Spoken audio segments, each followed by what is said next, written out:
Hello guys, welcome back to my channel Satnam Shiplog 07.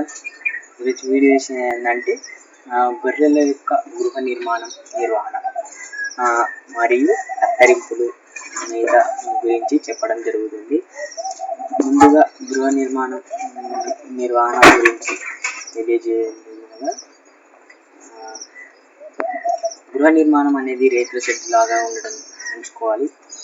రేకుల shed ఉండడం వలన ఇరువైపులా గాలి తగిలేలా ఉంటుంది. మరియు రేకుల షెడ్డు వానకు ఎండకు అన్నిటికీ సౌకర్యంగా ఉంటుంది. రేకుల షెడ్డు ఖర్చు అవుతుంది, కానీ రేకుల షెడ్డు సౌకర్యం ఉంటుంది. అదేవిధంగా కత్తరింపులు తీసుకోవాలంటే కూడా అన్నీ చెడిపోకుండా ఉండాలంటే, గొర్రెలకు ఇరువైపుల గాలి తగిలి నీట్గా ఉండాలంటే రేక్ షెడ్ సౌకర్యంగా ఉంటుంది. ఈ విధంగా చూసుకున్నట్లయితే షెడ్డు భారతదేశంలో ఎక్కువగా ఉపయోగిస్తారు. కత్తరింపులు, గొర్రెల్లో కత్తరింపులు అనేవి నల్ల గొర్రెలకు ఉన్ని తీయడం సాధారణంగా ఎక్కువగా తీస్తారు. ఎందుకంటే నల్ల ఉన్ని వలన గొంగళ్ళు మేయడం జరుగుతుంది. ఈ గొంగళ్ళతో రైతులు ముసలి వాళ్ళు కప్పుకోవడం ఉపయోగించుకోవడం జరుగుతుంది. అందువలన ఉండాలంటే వాటికి గాలి తగ్గేలా చూసుకోవాలి. ఈ విధంగా అయితే మనకు గొర్రెలు నష్టపోకుండా వాటికి గాలి తగిలితే బాగా ఉంటుంది.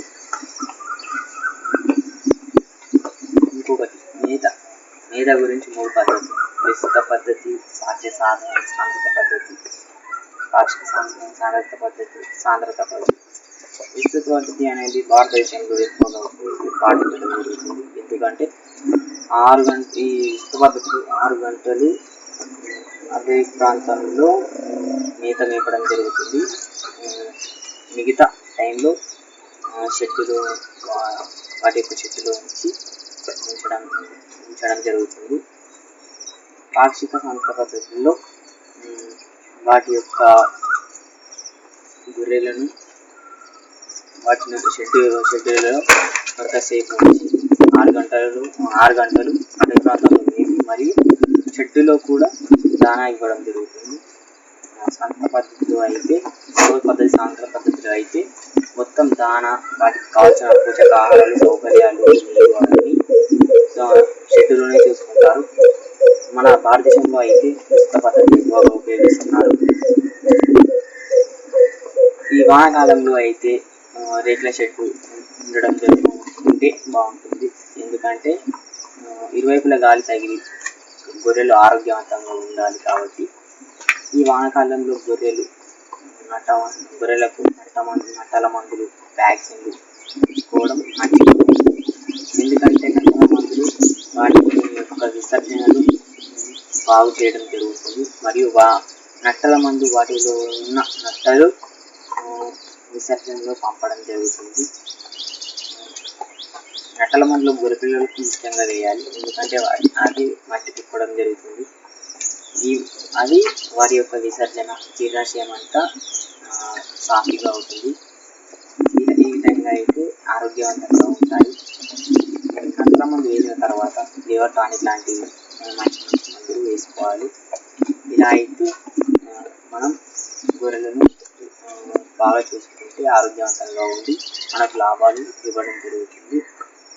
అమ్మకాలలో కూడా మనం లాభాలు ఉండాలంటే ఇవి ఆరోగ్యంగా ఉండి పొట్టేళ్ళను చిన్న గొర్రెలలాగా పెంచి అమ్ముకోవాలి.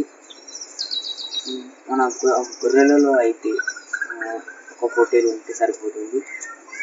ఎందుకంటే గొర్రెలు పెరగాలంటే వాటి యొక్క ప్రతికృతి ద్వారా జరగడం జరుగుతుంది. దాన్ని ఇగ్నం పొట్టేలు కూడా అంటారు. గొర్రె పిల్లలను మనం పెంచి లాభాలు తెచ్చుకోవాలంటే చిన్నగా ఉన్నప్పుడు గొర్రె పిల్లలకు తెచ్చుకోవాలి. వాటికి దాన, నీరు సౌకర్యాలు చూసుకోవాలి. ఆరోగ్యవంతంగా ఉండే విధంగా చూసుకోవాలి. గాయస్, ఈరోజు వచ్చేసి అయితే ఈ విధంగా ఉండేలా చూసుకోవాలి మనం. షెడ్ అనేది ఇలా నిర్మించుకుంటే బాగుంటుంది.